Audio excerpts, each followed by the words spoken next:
Hello friends, ഇന്ന് നമ്മൾ നോക്കുന്ന വീഡിയോ അത്യാവശ്യം പോഷായിട്ട് ചെയ്യാൻ പറ്റുന്ന, അതായത് അത്യാവശ്യം റേറ്റ് മുടക്കിയിട്ട് നമ്മളൊരു ബാത്റൂം ചെയ്യാൻ നിങ്ങൾ ആഗ്രഹിക്കുന്നുണ്ടെങ്കിൽ നിങ്ങൾക്ക് പറ്റുന്ന ഒരു ബാത്റൂമിനെ കുറിച്ചുള്ള ഫുൾ ഡീറ്റെയിൽ ആണ് ഇന്നത്തെ വീഡിയോയിൽ നമ്മൾ നോക്കാൻ പോകുന്നത്. ആദ്യമേ തന്നെ നോക്കുക, നമ്മൾ ബാത്റൂമിൻ്റെ തന്നെ, അതായത് അറ്റാച്ച്ഡ് ബാത്റൂമാണ്. ഇത് കയറി വരുന്ന സമയത്ത് തന്നെ നിങ്ങൾക്ക് കാണാൻ സാധിക്കും, എല്ലാം ഒരേ ലെയറിലാണ് അറേഞ്ച് ചെയ്തിരിക്കുന്നത്. ഫസ്റ്റ് വാഷ് ബേസിൻ, രണ്ടാമത് ക്ലോസറ്റിൻ്റെ ഏരിയ, മൂന്നാമത് കുളിക്കുന്ന ഏരിയ. ഇങ്ങനെ ചെയ്യുന്നതാണ് ഏറ്റവും ബെറ്റർ. കാരണം നമുക്ക് ഏതെങ്കിലും ഒരു സൈഡിൽ തന്നെ എല്ലാം അറേഞ്ച് ചെയ്യുന്ന സമയത്ത് ബാത്റൂമിൽ ഒരുപാട് സ്പേസ് നമുക്ക് ഫീൽ ചെയ്യും. അതുമാത്രമല്ല നല്ല രീതിയിൽ തന്നെ നമുക്ക് യൂസ് ചെയ്യാൻ സാധിക്കും. ഗ്ലാസിൻ്റെ പാർട്ടീഷൻ വേണമെങ്കിൽ ഗ്ലാസിൻ്റെ പാർട്ടീഷൻ നമുക്ക് വേണമെങ്കിൽ കുളിക്കുന്ന ഏരിയയിൽ ചെയ്യാവുന്ന സിസ്റ്റത്തിന് വേണമെങ്കിലും ചെയ്തെടുക്കാൻ സാധിക്കും. ആദ്യമേ തന്നെ നോക്കുക, നമ്മളിവിടെ കൊടുത്തിരിക്കുന്നത് ഡയവേർട്ടറിൻ്റെ സിസ്റ്റമാണ്. അതായത് ചൂടുവെള്ളവും പച്ചവെള്ളവും മിക്സ് ചെയ്തിട്ട് നമുക്ക് ഷവറിലൂടെയും താഴെ സ്പൗട്ടിലൂടെയും നമുക്ക് കിട്ടുന്ന സിസ്റ്റമാണ് ചെയ്തിരിക്കുന്നത്.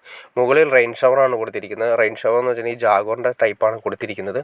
ഈ ജാഗോറിൻ്റെ ടൈപ്പ് ഏകദേശം ഒരു 2 അടിയോളം ഭിത്തിയിൽ നിന്ന് മാറി നമ്മൾ കുളിക്കുന്നതിൻ്റെ തലയിൽ കറക്റ്റായിട്ട് വീഴുന്നതിൻ്റെ രീതിയിൽ തന്നെയാണ് കൊടുത്തിരിക്കുന്നത്. അതായത് 2 അടി മാറി, ഭിത്തിയിൽ നിന്ന് മാറി ഫ്രണ്ടിലേക്ക് നീങ്ങിയിട്ടാണ് കൊടുത്തിരിക്കുന്നത്. പിന്നെ കൊടുത്തിരിക്കുന്ന ഡൈവേർട്ടറിൻ്റെ സിസ്റ്റം, താഴെ സ്പൗട്ട്, അതായത് ഈ സ്പൗട്ട് വഴിയാണ് നമ്മൾ താഴത്ത് ചൂടുവെള്ളവും അതുപോലെ തന്നെ പച്ചവെള്ളവും മിക്സ് ചെയ്തിട്ട് എടുക്കുന്നത്. അതുപോലെ തന്നെ പച്ചവെള്ളം ഏത് വേണമെങ്കിലും നമുക്ക് ഉപയോഗിക്കാത്ത രീതിയിൽ ഡൈവേർട്ടറിൻ്റെ ആംഗിൾ ഉപയോഗിച്ചിട്ടാണ് അത് ചെയ്യുന്ന സമയത്ത് നമുക്ക് ഇഷ്ടമുള്ള വെള്ളം നമുക്ക് അതിൽ നിന്ന് എടുക്കാൻ സാധിക്കും. പിന്നെ നമ്മൾ കൊടുത്തിരിക്കുന്ന കൺസീൽഡ് ഫ്ലഷ് ആണ്. കൺസീൽഡ് ഫ്ലഷ് ജബ്രിറ്റിൻ്റെ മോഡലാണ് കൊടുത്തിരിക്കുന്നത്. ജാഗോ ജബ്രിറ്റിൻ്റെ കൺസീൽഡ് ഫ്ലഷ് ഉള്ളിൽ നമ്മൾ കൊടുത്തിരിക്കുന്നു. പിന്നെ കൊടുത്തിരിക്കുന്ന ക്ലോസറ്റ് കൊടുത്തിരിക്കുന്നത് ജാഗോറിൻ്റെ ക്ലോസറ്റാണ് കൊടുത്തിരിക്കുന്നത്. ജാഗോറിൻ്റെ ക്ലോസറ്റ് നമ്മളതിൻ്റെ ഹൈറ്റും കാര്യങ്ങളൊക്കെ ഇതിന് മുന്നൊരു വീഡിയോ ചെയ്തിട്ടുണ്ട്. നിങ്ങൾക്ക് അറിയണം താല്പര്യം ജസ്റ്റ് അതിൽ കയറി നോക്കിക്കഴിഞ്ഞാൽ ഫുൾ ഡീറ്റെയിൽ നമുക്ക് കിട്ടും. പിന്നെ ഹെൽത്ത് ഹോസറ്റ് നമ്മൾ കൊടുത്തിരിക്കുന്നത് നിങ്ങൾക്ക് കാണാൻ സാധിക്കും. അതായത് ജബ്രിറ്റിൻ്റെ കൺസീൽഡ് ഫ്ലഷ് കൊടുത്തത് പ്രൊജക്ഷൻ ടൈപ്പാണ് കൊടുത്തിരിക്കുന്നത്. അതിനുശേഷം തൊട്ടപ്പുറത്ത് ഒരു വാൽവ് കൊടുത്തിരിക്കുന്നു. ആ വാൽവ് കൺസീൽഡ് ഫ്ലഷിന് മാത്രമുള്ളതാണ്. കൺസീൽഡ് ഫ്ലഷ് എന്തെങ്കിലും കംപ്ലൈൻറ്റോ കാര്യങ്ങളോ ഉണ്ടാകുന്ന സമയത്ത് ബാത്റൂമിൽ ഉപയോഗിക്കാം.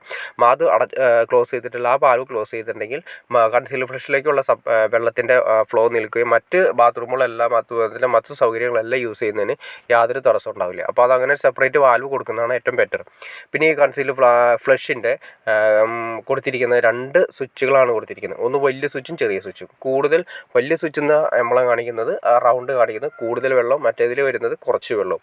അങ്ങനെ നമുക്ക് ഉപയോഗിക്കാവുന്ന രീതിയിലാണ് 2 ഇതിൽ ഉപയോഗിക്കാം. പിന്നെ തൊട്ടപ്പുറത്ത് കൊടുത്തിരിക്കുന്നത് വാഷ് ബേസിനാണ് കൊടുത്തിരിക്കുന്നത്. ഹാഫ് പെഡസ്റ്റൽ കൂടിയാണ് കൊടുത്തിരിക്കുന്നത്. പിന്നെ തൊട്ട് മുകളിൽ നമ്മൾ കൊടുത്തിരിക്കുന്നത് മിറർ ലാമ്പ് കൊടുക്കാൻ വേണ്ടിയിട്ട് ചെറിയൊരു ഡ്രോ കൊടുത്തിട്ടുണ്ട്. പിന്നെ അതുമേ തന്നെയാണ് മിറർ വരുന്നത്. പിന്നെ അതിൻ്റെ സൈഡിലായിട്ട് നമ്മൾ സ്വിച്ചും പ്ലഗും അതുപോലെ തന്നെ എക്സോസ്റ്റ്, ഹീറ്റർ, അതിൻ്റെ എല്ലാം കൂടി ഒരു പ്ലഗ് സ്വിച്ചും കൂടി കൊടുത്തിട്ടുണ്ട്. ആ ഹീറ്ററിൻ്റെ ഓപ്ഷൻ നമ്മൾ ഇവിടെയാണ് വെക്കാൻ ഉദ്ദേശിക്കുന്നത്. ഹീറ്ററിൻ്റെ ഓപ്ഷൻ നമ്മളിപ്പോൾ കൊടുത്തിട്ടില്ല. ഹീറ്റർ കൊടുക്കുന്ന സമയത്ത് നമ്മൾ ആ ലിങ്ക് ചെയ്തിരിക്കുന്നത് നേരെ ഹീറ്ററിലേക്ക് കണക്ട് ചെയ്യുന്നു. അതിനുശേഷം നമുക്ക് ഹീറ്റർ യൂസ് ചെയ്യാൻ സാധിക്കുന്നു. വളരെ സിമ്പിളായിട്ട് തന്നെ എന്നാൽ ബാത്റൂമുകളെല്ലാം നല്ല സൗകര്യപ്രദമായ രീതിയിൽ എല്ലാം ഒരേ ലെയറിലാണ് അറേഞ്ച് ചെയ്തിരിക്കുന്നത്.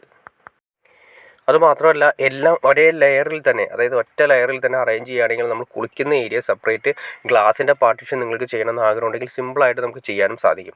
ആ ഗ്ലാസിൻ്റെ പാർട്ടീഷൻ ചെയ്യാനായിട്ട് നമുക്ക് ഏറ്റവും കുറഞ്ഞത് ശരിക്കും ഒരു 90 സെൻറ്റിമീറ്റർ കുളിക്കുന്ന ഏരിയ കിട്ടിയാൽ മതി. അപ്പോൾ ബാത്റൂമിൻ്റെ ടോട്ടൽ ലെങ്ത്ത് എന്ന് പറയുന്നത് ഏകദേശം 90 സെൻറ്റിമീറ്റർ കുളിക്കുന്ന ഏരിയ, 90 സെൻറ്റിമീറ്റർ നമ്മുടെ ക്ലോസറ്റിൻ്റെ ഏരിയ, 60 സെൻറ്റിമീറ്റർ നമ്മുടെ വാഷ് ബേസിൻ്റെ ഏരിയ. അങ്ങനെ നമുക്ക് അത്രയും അളവുകൾ ഉണ്ടെങ്കിൽ വളരെ സിമ്പിളായിട്ട് നമുക്ക് നല്ല ഒരു പോഷ് ലെവലിലുള്ള ഒരു ബാത്റൂം നമുക്ക് ചെയ്തെടുക്കാൻ സാധിക്കും. ഓക്കെ ഫ്രണ്ട്സ്, നിങ്ങൾക്ക് ഈ വീഡിയോ ഉപകാരപ്പെട്ടെങ്കിൽ തീർച്ചയായിട്ടും ലൈക്ക് ചെയ്യാൻ മടിക്കരുത്, ഷെയർ ചെയ്യാനും മടിക്കരുത്, സബ്സ്ക്രൈബ് ചെയ്യാനും മടിക്കരുത്. ഓക്കെ ഫ്രണ്ട്സ്, അടുത്ത വീഡിയോയിൽ കാണുന്നവരെ ഓക്കെ.